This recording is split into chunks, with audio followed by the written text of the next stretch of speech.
It's Tuesday and it's September 24th, and good morning, everybody, from Arnie's Fantasy World of Sports. It's good to be with you this morning, and I look in the chat room, and Demazings is wishing everyone a good morning, and Kevin Hastings is doing the same. And I really wondered yesterday, Lenny had asked me if I could do the show this morning late last week, and I told him sure, and then over the weekend, I don't know if you heard me Thursday, but I was having trouble with my voice. Well, I lost it. And it's, well, maybe I shouldn't have found it. Maybe I should have found another one. But at any rate, doing a little better, but we're making it this morning. How about that? We got a lot to talk about. Playoffs, 6 games away. 6 games left. There's less than a week to go in the regular season. We've got some real fights on our hands. We're going to take a look at the games last night. We're going to take a look at the schedule that lies ahead. We're going to take a look at a player who is back today. How about that? You never can get too many good players back when you're fighting for wild card spots. Good morning, Donkey Okie. Yes, good morning to you. And so, chat room, let's get talking. Let's get chatting. I'm going to be looking at my chat room while I am talking about what's going on in baseball. Let's get right into it. Wild card, Oakland. Idle last night. They're at Anaheim today. They're a game and a half up on Tampa, who won last night against Boston.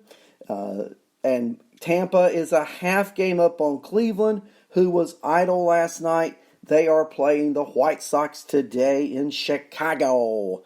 So, here's what we got. Tampa, 93-64. Cleveland, 92-64. Let's take a look at that Rays game last night. It wasn't looking good for the Rays early on. All right, the Red Sox, they had jumped out to an early 4-run lead through the first 3 innings. The Rays had not gotten a hit against Boston starter Julius Chassin. And then something happened. The Rays scored 6 times in the 4th inning. In that 4th inning, they had 3 long, you should have watched it if you didn't see it, 3 long bombs. They go on to come back from a 4-run deficit, and they beat the Red Sox 7-4 Monday at Tropicana Field. It was like one big parade after another in that 4th inning. Kevin Cash said, quote, "That was awesome. That was maybe the most exciting inning of the year," end of quote. So as I told you, the Rays now have a half-game lead over the Indians. They're fighting for that second wild card spot. Now, the Rays have 5 games left. They have one more off day. Cleveland has 6 games left. The Rays are a game and a half behind the A's. The A's were also off last night. What do I take away from the game last night? Well, first of all, Blake Snell's not ready. Blake Snell struggled with his command in his second start back from the IL. He had 52 pitches, and he only got through an inning and 2/3. He allowed 1 run, but the Red Sox offense was able to tack on a run off of Peter Fairbanks and 2 off Austin Pruitt to jump out to that 4-run lead going to the 4th inning. Now, in the bottom half of the 4th, here's what happened. Meadows singled. That was the first hit of the night for Tampa. And that seemed to, looking back at it, to sort of break the jar open, right? Travis d'Arnaud followed. Meadows with a base hit. Ji-Man Choi. Then he came up. 3-run homer. It's 4-3. The momentum had shifted. Choi said after the game he thought his homer changed the momentum. No doubt. No doubt. The Rays didn't stop there. Brandon Lau, just back from the IL. He had the loudest dinger, or the furthest dinger, a 440-foot shot off Chassin. That evened the score. That ball exited off the bat at 110 miles per hour. Lau said it felt good. Every time I've ever hit a 110 mile per hour hit off the bat, it felt good to me too. And then 2 batters later, Willie Adames turns on an 88 mile per hour fastball from Bobby Poyer, a 2-run homer. Now the Rays are up 6-4. Adames has 20 homers this year. It's a new franchise record for home runs for Tampa in a single season. He also became the youngest Rays player, Willie Adames, last night to hit 20 homers in a season since 23-year-old, this was a while back, Evan Longoria hit 33 back in 2009. Now, the Rays weren't done. They got an insurance run to 6th on an Avistel Garcia RBI double. Bullpen, Nick Anderson, Diego Castillo, Emilio Pagan, and Colin Pache shut the door over the last 3 innings. So the Rays players, most who have never been to a playoff race or playoff series, they realized and they played like a playoff team last night. Manager Alex Cora of the Red Sox said after the game, they have a good team. Well, sure they do. They play the Yankees now for 2 days. They're off a day. They finish the season in Toronto. They're getting Tyler Glasnow, Snell back to an already solid bullpen. Charlie Morton, I guess you'd have to say he's the ace of the team right now, right? They're hitting the ball timely. Looking at the box score from last night, your first 2 batters go 0 for 8. Joey Wendell 0 for 4, Tyler Pham 0 for 4, but then Meadows 2 for 3, Darno 1 for 4, G-Man Choi 2 for 4 with 3 RBIs, Garcia got an RBI, Brandon Lau with a homer, Adames with a homer. 8 hits overall. Tampa beats Boston 7-4, and every game now is a must-win situation. Now, Cleveland at 92-64 got an interesting schedule. I'm telling you. They got 3 at the White Sox. Very winnable games. And then they finished the season with the Nationals. It is interesting, right? Because the Nats, as we look at the National League, they only have a half-game lead over Milwaukee this morning for the top wild card spot. Now, I think the National League wild card is over. Yeah, and Donkey Okie, I agree. Morton was the ace since day one. He's steady. He's consistent. He produces. Tampa knows it. They got to be fighting for their playoff lives, but they also got to be hoping that Charlie Morton can line up for that playoff game. They're going to go to Oakland, or Oakland's going to come there if they make it. This is not over. Look, here you go. Oakland 94 wins, Tampa 93 wins, Cleveland 92 wins. That thing is wide open. Oakland hasn't locked yet. Oakland's at Anaheim for 3. Now, they're the favorite because they have a game and a half lead and 2 games in the loss column. And with 6 games to play, 2 games in the loss column is huge. But it's baseball. Crazy things happen. And Cleveland playing Washington this weekend is crazy. Crazy good. What a time for interleague. And they get a player back today. And not just a player, but a player who had really turned it on for Cleveland after a very slow start, Jose Ramirez. Yeah, he broke his hamate bone, but he's coming back today. So Francona said, I don't think it's set in stone, but I think it is realistic. He broke the hamate bone August 24th, surgery on August 26th. His timetable was 5 to 7 weeks. He's back early. And how many fantasy owners, when they found out he was out 5 to 7 weeks with a broken handmate, cut Jose Ramirez? So let's talk fantasy for a moment. Should he have been available? Should he be available? Aren't you picking him up in your fantasy league? Good morning, Phil Chaplin. I'm just barely making it with this voice. I have got throat spray. I have got juice. I have got water. I'm going to go as long as I can, and when I start feeling like I'm cracking, it's going to be goodbye for today. That guy, good morning. Let's talk in the chat room. Let's talk about the Cleveland Indians. You talk about the Indians and their chances for playoff supremacy. Ramirez coming back. And remember, Jose Ramirez was just getting hot when he went down. And now they play the White Sox for 3. But don't you kind of fear? Washington's playing for home field this weekend. They've got Strasburg lined up. Look, Sunday, should they need him? Should they need to clinch the home wild card? And there's the question. not Strasburg, excuse me, Scherzer. Scherzer's lined up to pitch Sunday, his regular scheduled start. So that's what Cleveland may be facing on Sunday in Washington against Mad Max, and what could be do or die on Sunday. I mean, how many of you guys are going to be glued to a television set watching baseball on Sunday if Cleveland and Tampa are tied for the wild card, and who knows where Oakland's going to be, and who knows where the Nats are going to be in relation to having the home field for the wild card? Because I look at the National League this morning. Tell me, I mean, if you'd have told me 2 weeks ago, Christian Yelich goes out for the season, he's not coming back. Milwaukee struggling at best at the time of his injury.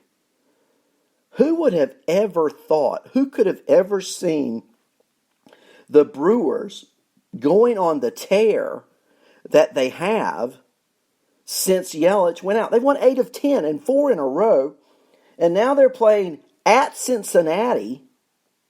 Gotta love that. For the next 3. Who also could have, I was talking about it 2 weeks ago. I was really jacked. The Cubs and the Cardinals, 4 in Chicago, and then the weekend to close out the season, 3 in St. Louis. And now I'm not jacked at all because now it doesn't matter because the Cubs bit it. 6 straight losses. Now I know they lost Chris Bryant.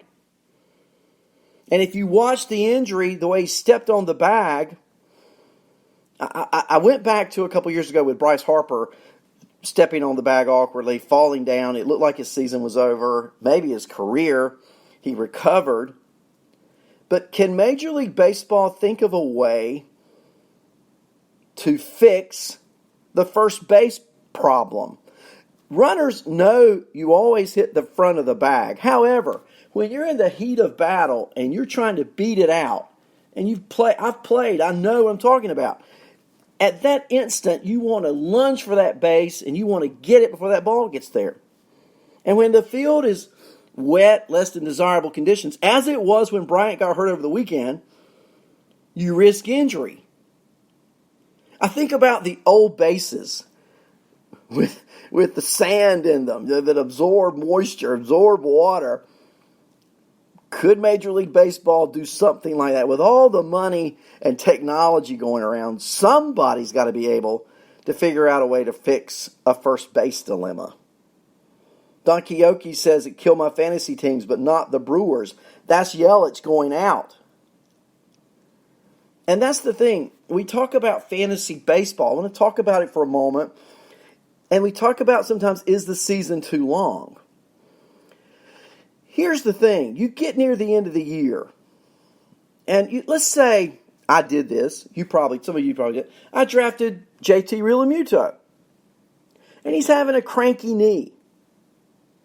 And the Phillies are 1 game away from elimination. They may be eliminated today. Realmuto's day to day. If the Phillies are eliminated today, and JT Realmuto has a cranky knee, do you think he's going to play any more this year? You're right, Donkey. They don't fix their problems. I'm trying to help them. If they will only listen to Lenny Melnick, FantasySports.com, and listen to our shows, we're here to serve Major League Baseball and help if they will only allow us to do so. But the reason I'm talking about fantasy baseball is you get to the end of the year and teams get eliminated and you have these star-studded teams and it's championship week, and because your team is eliminated, Major League teams sit their stars. And now your fantasy teams are screwed.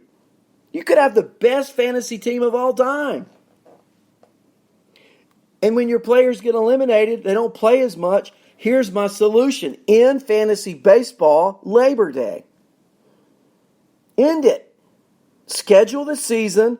We love baseball. It's hot now. But your players aren't playing. And this is where fantasy and reality just don't seem to come together to me.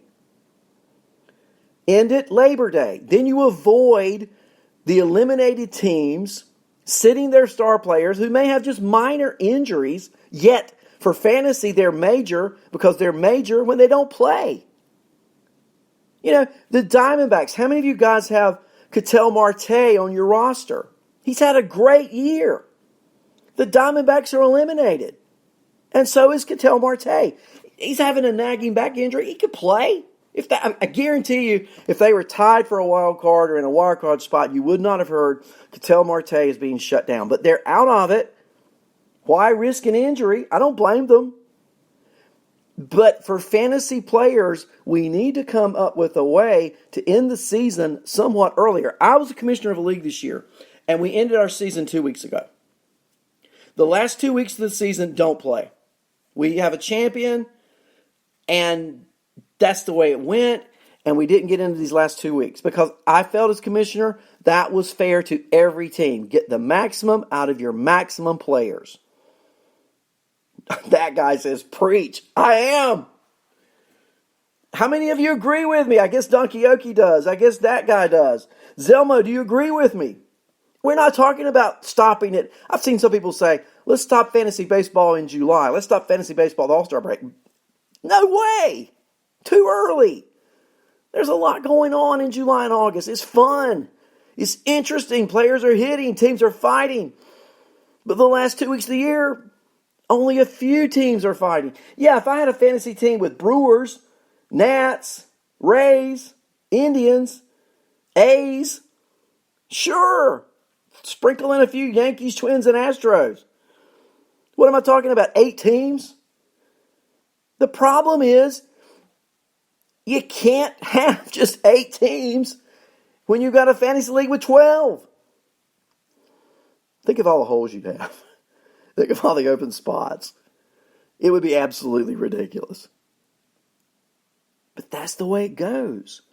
But we wonder, why do people get tired of fantasy baseball? Because you're getting these situations. Take the football fantasy. I'm moving football later today, but not right now. But here we go.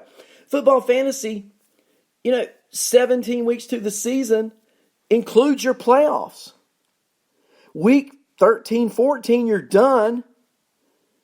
The games really matter for several teams the last 3 weeks. You don't have that fall off. You don't have, now you might the last week. Let's say I'm the Cowboys or I'm the Patriots or I'm the Raiders, whatever team you've clinched a spot. I had to throw the Raiders in. You clinched a spot and you want to rest Tom Brady. So you sit him the last week if you've got a clinched home field. Yeah, sure. But you don't do it for 2 or 3 games. NYC2RVA says, I win leagues in August and September.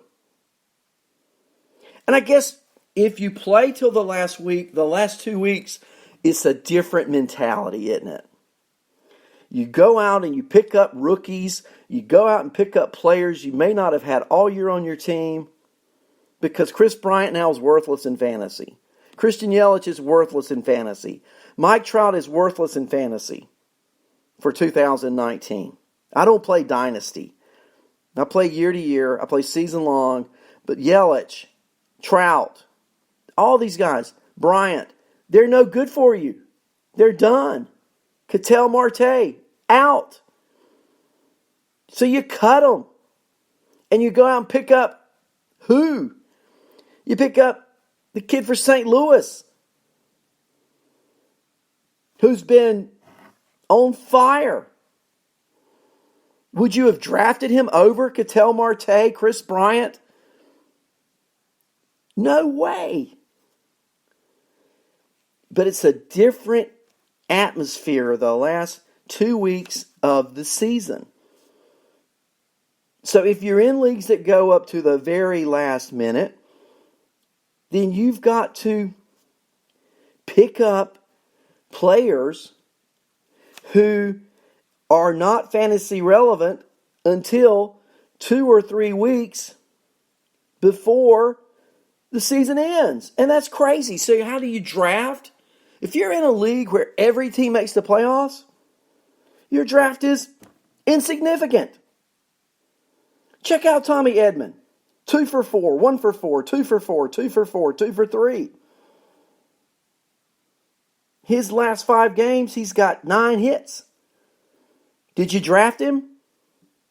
In ESPN leagues now, he's owned in 84.8% of leagues. And I dare say, until around September 1st, he's probably owned in less than half. But you own him because you don't own. I'm looking at a league I'm in right now. It's absolutely incredible. The players who are available, who are stars, because teams shut them down. Alberto Mondesi shut down. 43 stolen bases. He played on the 22nd. Got a stolen base then. Got a stolen base on the 21st. Got 2 stolen bases on the 20th. But because he's had these injuries, they're being precautious. I don't blame them. Kansas City going nowhere. But how many of us, like me, own Alberto Mondesi, and now he's worthless? Should I continue my rant? Or I think by now you're catching on, right? The simple solution, if you want to make your drafts valuable all year long, in the fantasy baseball season, no later than the middle of September. Just end it. Let's move along. I was looking at something this morning. Yeah. Don't be AB. Antonio Bryant. What? You wonder sometimes what goes on through some people's minds. At least you know what I'm thinking because I talk about it on the podcast. Here's Antonio Brown signing this contract with the Raiders. He could have been the man in Oakland, but no, he's got to complain about everything, including a helmet twice. Are you kidding me? And then he goes to New England. I mean, my theory was, as a Raider fan, it was a conspiracy all along. You know, we Raider fans are so paranoid, the league's out to get us. Kenny Stabler only becomes a Hall of Famer. He dies, and a month later, then he gets inducted in the Hall of Fame. Are you kidding me? That's another day. But my theory with New England and Antonio Brown was a conspiracy all along. Make Oakland give up a draft pick, and they'll cut him because he'll act like he's acting like, and then we'll sign him, and all will be great. And even New England couldn't make it work with Antonio Brown. Yeah, he looked great in his one game career for the Pats. But he just couldn't sustain. I want to go through some box scores before my voice goes out. Maybe it's going to be a short show. I can already feel it starting to crack on me a little bit. The Cardinals last night, they beat the Diamondbacks 9-7. Goldschmidt hits his 100th home run in Arizona. Standing ovation. Torey Lovello, even the Arizona manager, comes out of the dugout. Classy move on his part. Goldie went 2 for 4 with 2 RBIs. Molina 2 for 4, 4 RBIs. Edman hit his 11th home run. Goldie hit his 32nd. Molina hit his 10th. Bader his 11th. Wainwright started last night. He's 14-9, but really not a great outing. He went 5 innings. He had 5 earned, struck out 6. Seamark gets his 24th save. For the Diamondbacks, Rojas went 2 for 4. Christian Walker went 3 for 4, one of Phil Chaplin's favorite players in all of Major League Baseball, Christian Walker. I'm being sarcastic. And Nick Ahmed went 2 for 4. Young, the losing pitcher, 5 innings, 6 earned runs. Not a good night in Arizona for starting pitchers, but a great night for the Cardinals. The Phillies lose a big one to Washington last night. The Phillies, again, one game from being eliminated. Today could be their day. That was last night a must-win game, and they just didn't do it. Adam Eaton homered in the first off Zach Eflin. Johnny Gomes homered in the... Not Johnny Gomes, come on. Homered in the 11th. In the 11th. In the second off Eflin, his 11th homer. Turner, and now the medicine's kicking in. Turner hit his 17th homer in the third, so they homered in the first, second, third innings off Zach Eflin. That was your ball game, folks. Segura 0 for 4. Harper did go 1 for 3. The Phillies only mustered 5 hits on the night. Meanwhile, Washington was racking up 10 and 7 runs. Told you Turner 2 for 4. Eaton 3 for 4. Rendon 1 for 3. Let's talk about Rendon. He's a free agent, probably out of Washington. And isn't it amazing? And let's see how it works out. This past season, without Bryce Harper, they were better. Will they be better when Rendon is gone? I don't see it. But they seem to work magic with the regular season. Patrick Corbin goes to 14-7. Thinking about Patrick Corbin, in the offseason, this war went on. Nationals, Yankees, who's going to sign Patrick Corbin? The Nationals and Yankees were both offering him 5 years. I was hoping he would be in the Bronx, but then the Nats go to a 6th year on the contract, $140 million. He signs, and that one signing could be the difference. First, in Washington making the playoffs, and second, in the Yankees not advancing.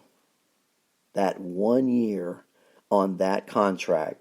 Can you imagine right now if Patrick Corbin and his 1 earned run and 6 innings pitched and 6 strikeouts and 3.05 ERA were residing in the Bronx, along with Big Maple, along with Sevy? The layout of the land might be totally different. But it's what it is. Washington has him. Washington fighting for that playoff berth.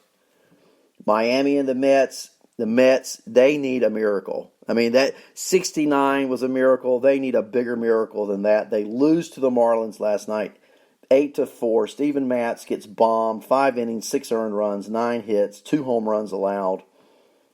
Rosario did hit a grand slam for the Mets and 4 RBIs. J.D. Davis went 3 for 5. For Miami, Berti went 4 for 5 in the leadoff spot. Alfaro 2 for 4. 2 home runs, both off Matz, 1 in the second, 1 in the sixth. The Marlins playing spoiler. The Mets just, looking at the wild card, the Mets are 81-75. They're 5 games out. They're 2 games from being eliminated. It's time to say our last rites for the Metropolitans in 2019. Exciting game in Toronto last night. Baltimore and the Blue Jays. They go 15 innings. I don't usually talk about the Rays and the Orioles, but here we go. Jays and the Orioles, but here we go. 11-10, the Blue Jays win. It was a walk-off 15th inning home run by Alford. His first of the year. Wow. Grichuk goes 2 for 6. Guerrero 2 for 7. McKinney 2 for 5. Alford came in as a pinch runner in the 9th inning and went 2 for 3. That's right. That's what happens when you play 6 more innings. Villar went 3 for 8 for Orioles. How about Austin Hayes? 3 for 8 with 5 RBIs. He hit 2 homers. He has 4 on the year. And here's a good question for you, chat room. And this is Orioles they're going to score some runs. They're not playing horribly. They're playing better than the Tigers. Where do you draft Austin Hayes next year? Do you draft him? Donkey Okie can't feel sorry for Yankee free agent blues. I hear you. But what about Austin Hayes? Looking like a player. Now, he did strike out 4 times last night in his 8 at-bats. He did get 3 hits. He did get 2 homers. I think he's a player. And he made a great catch in center field. Let's don't forget that. If you saw it, he made a great leap at the wall to save a home run. I want to talk about a few players before we close out today. Rafael Devers continued his incredible season, 2 for 5, an RBI. Of course, Boston lost 7-4. He'd been struggling in September. He only has 6 RBI. He has now 6 RBIs, though, in his last 6 games. He's hitting .308, a .909 OPS, 31 homers, 113 RBIs, 123 runs scored. And just like I asked you about Austin Hayes, where do you draft Rafael Devers next year? Let's say you're in a 12-team league, chat room. Where does he go? First round? Second round for sure? In that Boston lineup? I think he's a second-round pick next year. I'm not sure where he got picked this year in your leagues, but I think next year he is a second-round pick. And could he be a first-round pick? I guess so, in a 12-team league. But great numbers this year. The thing is about Devers, though, third base is kind of deep, don't you think? And then finally, I want to look at the schedules coming up. I did tell you the Rays, New York for 2, and then Toronto for 3. Cleveland, Chicago, 3. They're 8-10 each night, the next 3 nights. And then Washington for 3. Today's schedule, here we go. The Yankees, let's start with the early afternoon game. Philadelphia, Washington. Parker going for the Phillies. Ross going for the Nats. Again, that is a do-or-die game for Philadelphia. Double header today there. Nola and Scherzer go in the nightcap. Pretty solid, huh? At 6:40, the Brewers and Reds. Hauser for Milwaukee. Sonny Gray for Cincinnati. Also at 6:40, Odorizzi for Minnesota. Turnbull for Detroit. And Minnesota and the Yankees fighting it out for who's going to hit the most home runs this year. Both over 300. Over 300 home runs. And Baltimore, they've surrendered 299. So which number is the highest when the season ends? The Yankees hitting them, the Twins hitting them, or the Orioles giving them up? Chicago at 7:05 playing Pittsburgh. Hendricks and Keller. 7:07. Baltimore and Toronto. Bundy and Kay. There will be some runs scored there. 7:10. Yankees and Tampa from Tropicana Field in Florida. At 7:10, the Mets and Miami Marlins, Alcantara and Syndergaard. 8:05, Boston at Texas, Erod, Volquez. 8:10, Jose Ramirez returns, Clevenger and Santiago for Chicago in the Windy City. At 8:15, it's Atlanta and Kansas City, Teheran and Duffy. At 9:40, St. Louis and Arizona. Jack Flaherty, Cy Young all the way since August against Mike Leake. Colorado, Hoffman against Bumgarner. Glad the Giants kept Bumgarner for their playoff run, aren't you? Yeah. Oakland at L.A., Bailey and Peters at 10:07. And finally tonight, Garrett Cole, 18-5, over 300 strikeouts in Seattle at 10:10 against Dunn, 0-0. So that's a look at today's action, look at our playoffs, look at fantasy chat all around. Stick around for later today. Our schedule is as such. Are you ready? Chappie Fantasy Chat at 7 tonight. And assuming I can still talk, Chappie and I will be on for our fantasy roundtable type discussion. It's going to be good. It always is. And that's scheduled at 9. Now, we may do that a little early. Hadn't talked to Chappie yet. So Chappie will be on at 7. Just keep tuned in for when we may be on together. And Chappie told me he may not be available. If he's not, I told him I would fill in for him. So there's going to be a show tonight. We'll just have to see if it's me and Chappie or just me. But he's in the chat room, I'm hoping, and we'll get some feedback on that. Anyway, Phil Chaplin does a great job. Lenny's on the road. Lenny and Andrea, I'm following on Facebook, having a great week, going here and there. Told me in November he's coming to Carolina. So if any of you guys want to come down and join us, you're welcome to. We'll eat some North Carolina cuisine. How about that? I won't even tell you what it is yet, but we don't eat live animals, I will tell you that much. And looking forward to seeing them then. Look, you guys have a great day. Support your chat room. Watch a little baseball. And have a great day from Arnie and Arnie's Fantasy World of Sports.